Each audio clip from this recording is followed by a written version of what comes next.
এই বাংলার জমিনে ইসলাম কায়েম করার জন্য উলামায়ে কেরামদের নেতৃত্বে তথা পীর সাহেব চরমনার নেতৃত্বে যদি রক্ত ছড়াতে হয় রক্ত ছড়াবো, যদি জীবনটাও দিতে হয় কারা কারা তৈয়ার আছো?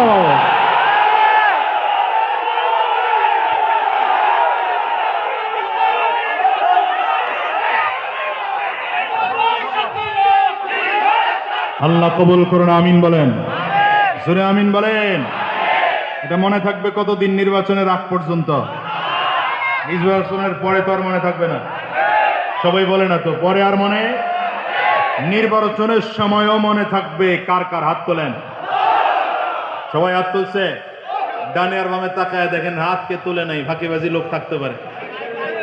আল্লাহ কবুল করুন, আমিন বলেন, জোরে চিল্লে আমিন বলেন। রাগ করতেছেন মনে হয়। এরাও তো নিজেদেরকে মানুষ দাবি করে, কিন্তু এরা কি মানুষ? বলেন না, এরা কি মানুষ? আল্লাহ তাআলা মানুষের মধ্যে দুই খাসলত দিয়ে বানাইছেন, যে ওরাও তো, ওয়াজ শুরুটা ভুলে গেছেন মনে হয়, ওরাও তো মানুষ হয়ে জন্মগ্রহণ করেছে।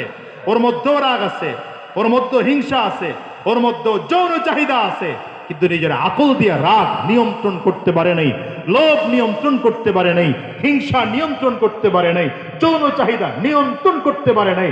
এই জন্য পতিতার লাইসেন্স চেয়েছে। আল্লাহ বলেন এগুলো চতুষ্পয় জানোয়ার, বরঞ্চ তার চেয়েও খারাপ। এবার দামি মানুষ হওয়ার জন্য কি করতে হবে? এটা হলো মূল কথা। দামি মানুষ হওয়ার জন্য কাজ কি? প্রথম কাজ আকল। নিজের আকল দিয়ে গুনাহ থেকে বাঁচতে হবে। দামি মানুষ হওয়ার জন্য প্রথম কাজ কি বলেন? সবাই কথা বলেন, প্রথম কাজ কি? আকল। নিজের আকল দিয়ে গুনাহ থেকে বাঁচতে হবে।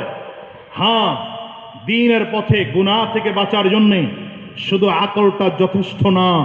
এজন্য আল্লাহ তাআলা কোরআন নাজিল করেছেন। কি নাজিল করেছেন? আরো জোরে বলেন, আরো জোরে বলেন, আওয়াজ করে বলেন।